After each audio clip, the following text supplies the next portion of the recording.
നമസ്കാരം.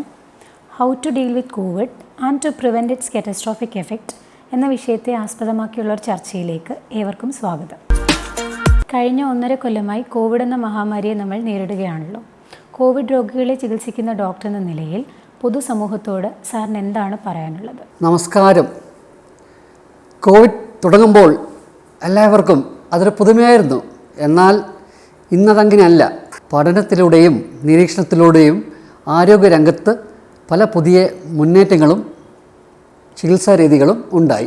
അതേസമയം പൊതുസമൂഹം അസുഖത്തെക്കുറിച്ച് കൂടുതൽ ബോധവാന്മാരായി. വാക്സിൻ്റെ കണ്ടുപിടുത്തത്തോടെ ഒരു പരിധിവരെ കോവിഡിനെ പിടിച്ചു നിർത്താൻ നമുക്കായി എന്നതുകൊണ്ട് വാക്സിൻ എടുത്തവർക്ക് അസുഖം തീരെ വരില്ലെന്നല്ല. പക്ഷേങ്കിൽ വാക്സിൻ എടുത്ത കൂട്ടർക്ക് അസുഖം വന്നാലും അതിൻ്റെ കാഠിന്യം വളരെ കുറഞ്ഞിരിക്കും. അണ്ടർസ്റ്റാൻഡിങ് ഓഫ് ദ ഡിസീസ്, അതായത് കോവിഡ് വൈറസ് ഒരു രോഗിയെ ബാധിക്കുന്നത് മുതൽ ശാരീരികമായി അതുണ്ടാക്കുന്ന രാസപ്രവർത്തനങ്ങളെയും പ്രതിപ്രവർത്തനങ്ങളെയും ആഴത്തിൽ പഠിക്കാനായി എന്നതുകൊണ്ട് തന്നെ ചികിത്സാപരമായി ഏറെ മുന്നേറ്റങ്ങൾ ഉണ്ടാക്കാൻ നമുക്കായി. അണ്ടർസ്റ്റാൻഡിങ് ദ ഡിസീസ് ഒന്ന് എക്സ്പ്ലെയിൻ ചെയ്യാമോ സാർ ഇതിനെപ്പറ്റി? കോവിഡ് ബാധിക്കുന്നത് മുതൽ അതുണ്ടാക്കുന്ന പ്രത്യാഘാതങ്ങൾ വരെ നമുക്ക് 3 ഘട്ടങ്ങളായി തിരിക്കാം. ആദ്യഘട്ടം എന്ന് പറയുന്നത് viral entry and viral replication. Covid നമ്മളുടെ ശരീരത്തിൽ കയറുകയും നമ്മളുടെ തൊണ്ടയിലും ശ്വാസകോശത്തിലും തങ്ങി നിൽക്കുകയും അവിടെയുള്ള കോശങ്ങളെ അത് ബാധിക്കുകയും ചെയ്യുന്നു. നമ്മളുടെ കോശങ്ങളിലെ സജ്ജീകരണങ്ങൾ ഉപയോഗിച്ച് അത് ദശലക്ഷക്കണക്കിന് വൈറസുകൾ രൂപപ്പെടുത്തുന്നു ശരീരത്തിൽ. അത് നമ്മളുടെ മറ്റു കോശങ്ങളെ ബാധിക്കുകയും നമ്മളുടെ ശരീരം ഈ വൈറസിനെ 1-2 ദിവസം കൊണ്ട് തിരിച്ചറിയുകയും അതിനുള്ള പ്രതിപ്രവർത്തനം എന്നതുപോലെ ഒരുപാട് രാസപദാർത്ഥങ്ങൾ ഉണ്ടാക്കുന്നു. ഈ രാസപദാർത്ഥങ്ങളെ നാം സൈറ്റോകൈൻസ് എന്ന് വിളിക്കുന്നു. ഇന്നത്തെ കാലത്ത് നമുക്ക് സൈറ്റോകൈൻസ് വളരെ പ്രാധാന്യമർഹിക്കുന്നതാണ് ഈ ഒരു വാക്ക്. കാരണം എന്തെന്നാൽ ഈ സൈറ്റോകൈൻസ് ഒരു ചാറ്റൽ മഴ പോലെയാണ്. പക്ഷേ ഇത് കോവിഡ് പ്രത്യാഘാതങ്ങൾ ഉണ്ടാകുന്നതിൽ ഇതൊരു കൊടുങ്കാറ്റായി മാറപ്പെടുന്നു. അത് അവരുടെ ജീവൻ തന്നെ അപകടപ്പെടുത്തുന്ന രീതിയിൽ നമ്മളുടെ തന്നെ ശരീരം പ്രവർത്തിക്കുന്നു. ഈ സൈറ്റോകൈൻ റിലീസിനെ തുടർന്നാണ് നമുക്ക് പനി, ശരീരവേദന, ക്ഷീണം, ചുമ, ജലദോഷം, തൊണ്ടവേദന, വയറ്റിളക്കം, ഛർദി മുതലായ ലക്ഷണങ്ങൾ കാണുന്നത്.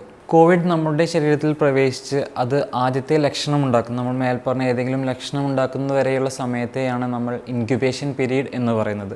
കോവിഡിൽ പൊതുവെയുള്ള ഇൻക്യുബേഷൻ പീരീഡ് 3 മുതൽ 14 ദിവസം വരെയാണ്. അതുകൊണ്ട് തന്നെയാണ് നമ്മളുടെ ക്വാറൻറ്റൈൻ പീരീഡ് 17 ദിവസം എന്ന് നമ്മൾ ഫിക്സ് ചെയ്തിരിക്കുന്നത്. കാരണം കോവിഡ് ബാധയുള്ള ഒരാളോട് നമ്മൾ ഇടപഴകുകയും അവരിൽ നിന്ന് നമുക്ക് രോഗം കിട്ടി നമുക്ക് അടയാളങ്ങൾ വരാനുള്ള സമയമാണ് ഈ ഇൻക്യുബേഷൻ പീരീഡ്. അതുകൊണ്ടാണ് നമ്മൾ ക്വാറൻറ്റൈൻ പീരീഡ് ഇത്രയുമായി നമ്മൾ നിശ്ചയിച്ചിരിക്കുന്നത്. പൊതുവേ ഈ ആദ്യഘട്ടം അല്ലെങ്കിൽ വൈറൽ ഫേസ് എന്ന് പറയുന്നത് ഒരാഴ്ച വരെയാണ്. അതുകൊണ്ട് തന്നെയാണ് ഒരു 80-85% രോഗികൾക്കും ആദ്യ ആഴ്ചയിൽ തന്നെ രോഗശമനം ലഭിക്കുന്നതും സുഖം പ്രാപിക്കുന്നതും. വൈറൽ എൻട്രി ആൻഡ് റെപ്ലിക്കേഷൻ എന്ന ഘട്ടത്തിലൂടെ രോഗപ്രതിരോധം നേടിയ ഒരു 80 മുതൽ 85% ആൾക്കാരുണ്ടാവും. അതിൽ നിന്നും വ്യത്യസ്തരായി 10 മുതൽ 15% വരെയുള്ള ആൾക്കാരിൽ രോഗത്തിൽ നിന്ന് ലക്ഷണം കൂടുകയും, അതായത് മാറിയ പനി വീണ്ടും വരിക, വരണ്ട ചുമയുണ്ടാകുക, ശ്വാസമുട്ടലുണ്ടാകുക, അല്ലെങ്കിൽ അമിതമായ ക്ഷീണം, വിശപ്പില്ലായ്മ തുടങ്ങിയ ലക്ഷണങ്ങൾ ഉണ്ടാവുകയാണെന്നുണ്ടെങ്കിൽ നമുക്ക് കൂടുതൽ ജാഗ്രത പുലർത്തേണ്ടതായിട്ടുണ്ട്. 10 മുതൽ 15% രോഗികളാണ് ഈ ഒരു ഘട്ടത്തിലേക്ക് കിടക്കുക. ഇവയെ നമുക്ക് വേണമെങ്കിൽ 2ാം ഘട്ടം എന്ന് പറയാം, അല്ലെങ്കിൽ സൈറ്റോകൈൻ സ്റ്റോം എന്ന ഘട്ടം ആയി പറയാം. നമ്മൾ രോഗപ്രതിരോധ ശേഷിയെല്ലാം ഉണ്ടായിക്കൊണ്ടുവരുന്നത് നമ്മുടെ സൈറ്റോകൈൻ എന്ന് പറയുന്ന ഒരു രാസപദാർത്ഥത്തിലൂടെയാണ്.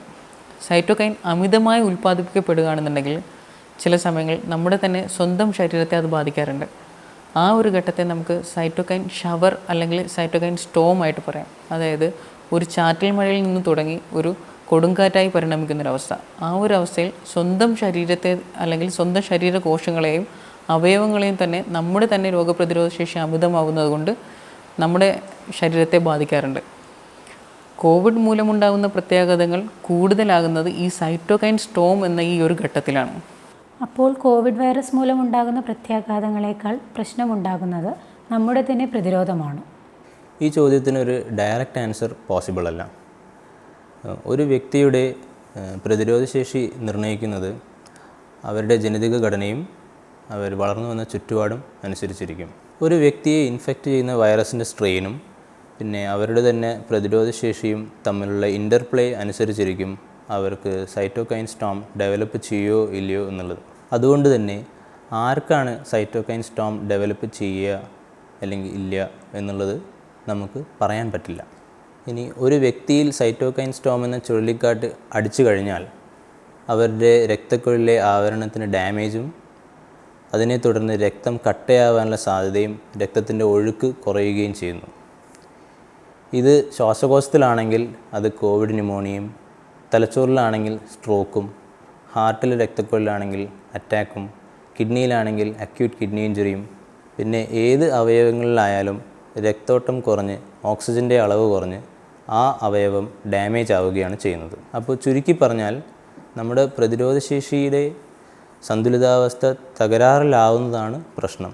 പക്ഷേ അതിന് കാരണം കോവിഡ് വൈറസ് ഇൻഫെക്ഷനാണ്.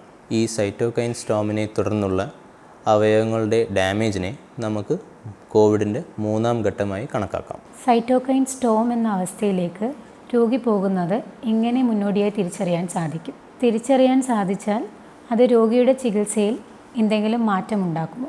തീർച്ചയായും. സൈറ്റോകൈൻ സ്റ്റോമിനെ തുടർന്നുള്ള കോവിഡിൻ്റെ 3ാം ഘട്ടത്തിൽ രോഗിയുടെ ലക്ഷണങ്ങൾ മൂർച്ഛിക്കുകയും അവ തന്നെ എക്സ്റേയിലും ബ്ലഡ് ടെസ്റ്റിലും നമുക്ക് കണ്ടുപിടിക്കാൻ പറ്റുന്നതാണ്. ചികിത്സാപരമായി രക്തം കട്ടയാവാതിരിക്കാനുള്ള മരുന്നും സ്റ്റീറോയിഡും നമ്മൾ ഈ സമയത്ത് സ്റ്റാർട്ട് ചെയ്യുന്നു. ശരിക്കും പറഞ്ഞാൽ ഒരു രോഗി സൈറ്റോകൈൻ സ്റ്റോമിലിരിക്കുമ്പോഴാണ് സ്റ്റീറോയിഡിൻ്റെ മാക്സിമം ഉപയോഗം ഉള്ളത്. അതുകൊണ്ട് തന്നെ when to start steroid in COVID വളരെ ഇമ്പോർട്ടൻ്റ് ആണ്. ഈ വൈറസിൻ്റെ റെപ്ലിക്കേഷൻ ഫേസും കഴിഞ്ഞ് 2ാം ഘട്ടമായ സൈറ്റോകൈൻ സ്റ്റോമിലെത്തുമ്പോൾ രോഗിയുടെ ലക്ഷണങ്ങളും പിന്നെ ബ്ലഡ് ടെസ്റ്റുകളായ CRP, D-ഡൈമർ ഇതൊക്കെ ഉപയോഗിച്ച് ഡോക്ടർ സ്റ്റീറോയിഡ് സ്റ്റാർട്ട് ചെയ്യുന്നു. കൃത്യമായ സമയത്ത് സ്റ്റീറോയിഡും അതേപോലെ തന്നെ രക്തം അലിയിക്കാനുള്ള ആൻറ്റികോയാഗുലൻറ്റ് മരുന്നും ഒക്കെ ഉപയോഗിച്ച് കോവിഡിൻ്റെ കാറ്റാസ്ട്രോഫിക് കോംപ്ലിക്കേഷൻസിൽ എത്താതെ രോഗിയെ രക്ഷിക്കുന്നു. കോവിഡ് പോസിറ്റീവായി ഹോം ക്വാറന്റൈൻ നിർദ്ദേശിച്ച ഒരാൾ ശ്രദ്ധിക്കേണ്ട കാര്യങ്ങൾ എന്തെല്ലാം? പലപ്പോഴും ഹോം ക്വാറന്റൈനിൽ ഇരിക്കുന്ന ആൾക്കാർ ചെയ്യുന്നത് പോസിറ്റീവ് ആകുമ്പോൾ തന്നെ ഒരു പൾസ് ഓക്സിമീറ്റർ വാങ്ങുകയും ഓക്സിജൻ സാച്ചുറേഷൻ നോക്കിക്കൊണ്ട് ഇരിക്കുന്നതാണ്. എന്നാൽ ഇവർ മനസ്സിലാക്കേണ്ട വേറെ സംഗതികളും വളരെ പ്രധാനമാണ്. എന്തെന്നാൽ നമ്മുടെ ശ്വാസകോശത്തിന്, ദാറ്റ് ഈസ് ലങ്സിന് 2/3 ലങ് കപ്പാസിറ്റി ഉണ്ട്. എന്ന് വെച്ചാൽ 2/3 ലങ് നശിച്ചാലും നമ്മൾ വെറുതെ ഇരിക്കുമ്പോൾ സാച്ചുറേഷൻ നോക്കുമ്പം അത് 100% ആവും പലപ്പോഴും. പക്ഷേ ചെറിയൊരു അനക്കം ഉണ്ടായാൽ തന്നെ സാച്ചുറേഷൻ അങ്ങ് കുറയും. അതിനാൽ 6 മിനിറ്റ് വാക്ക് ടെസ്റ്റ് വളരെ ഇമ്പോർട്ടൻ്റ് ആണ്. 6 മിനിറ്റ് വാക്ക് ടെസ്റ്റ് എന്ന് വെച്ചാൽ നമ്മൾ ഒരു ദിവസം 3-4 തവണയെങ്കിലും നമ്മൾ പൾസ് ഓക്സിമീറ്റർ നമ്മൾ ഫിംഗറിൽ ഘടിപ്പിച്ച് ഒരു 6 മിനിറ്റ് നടക്കണം. ആ സമയം സാച്ചുറേഷൻ 94-ന് താഴെ ഡ്രോപ്പ് ചെയ്യുകയാണെങ്കിൽ വളരെ ശ്രദ്ധിക്കണം. ഇത് കൂടാണ്ട് 5 വാർണിംഗ് സൈൻസ് നമ്മൾ ശ്രദ്ധിക്കേണ്ടതുണ്ട്. ആദ്യത്തെ warning sign new onset fever. ആദ്യം ഒരു ഫീവർ വന്നു, അത് മാറി, പിന്നെ അത് കുറച്ച് ദിവസം കഴിഞ്ഞിട്ട് മേ ബി ഒരു 4, 5, 6 ദിവസം ആകുമ്പോൾ ഒരു പുതിയ പനി വരിക, അല്ലെങ്കിൽ ആദ്യത്തെ പനി ഒന്നും കൂടി കാഠിന്യം കൂടുക. രണ്ടാമത്തെ warning sign dry hacking cough എന്ന് വെച്ചാൽ വല്ലാത്ത ഒരു വരണ്ട ഒരു വളരെ സിവിയറായ ചുമ. മൂന്നാമത്തെ വാർണിംഗ് സൈൻ അമിതമായ ശ്വാസം മുട്ടൽ, വല്ലാത്ത ശ്വാസം മുട്ടൽ. നാലാമത്തെ വാർണിംഗ് സൈൻ വല്ലാത്ത ക്ഷീണം, മുമ്പ് ഒരിക്കലും അനുഭവപ്പെടാത്ത ഒരു വല്ലാത്ത ക്ഷീണം. അഞ്ചാമത്തെ വാർണിംഗ് സൈൻ വിശപ്പില്ലായ്മ, തീരെ വിശപ്പുണ്ടാവില്ല. ഈ പറഞ്ഞ വാർണിംഗ് സൈൻസൊക്കെ കണ്ടാൽ അതിൻ്റെ ഒരു അർത്ഥം എന്ന് വെച്ചാൽ വൈറൽ റെപ്ലിക്കേഷൻ ഫേസ് കഴിഞ്ഞ് ബോഡിയുടെ ഒരു റിയാക്ഷൻ്റെ ഒരു ഫലമായി സൈറ്റോകൈൻ ഷവറും അത് സൈറ്റോകൈൻ സ്റ്റോം ആയിട്ടുള്ള ഒരു പോക്കാണ്. എന്നുവെച്ചാൽ ഒരു സൈറ്റോകൈൻ്റെ ഒരു ചാറ്റൽ മഴ, അത് സൈറ്റോകൈൻ ഒരു കൊടുങ്കാറ്റായി മാറുന്ന ലക്ഷണങ്ങളാണ് ഇതൊക്കെ പറഞ്ഞത്. അത് വളരെ ശ്രദ്ധിക്കണം. അപ്പം തന്നെ പേഷ്യൻറ്റിനെ ഹോസ്പിറ്റലിൽ എത്തിക്കണം.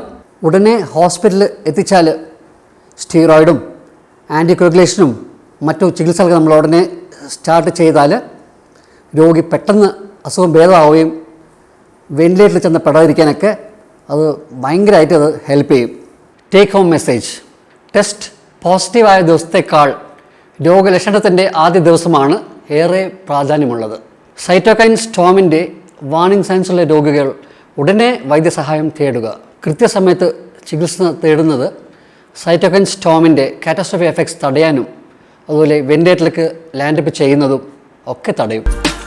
ഞങ്ങളുടെ ലഘുചർച്ച എല്ലാവർക്കും പ്രയോജനകരമായെന്ന് വിശ്വസിക്കുന്നു. കോവിഡിനെ പേടികൂടാതെ ധൈര്യത്തോടും ശ്രദ്ധയോടും കൂടി നമ്മൾക്ക് നേരിടാം. നന്ദി, നമസ്കാരം.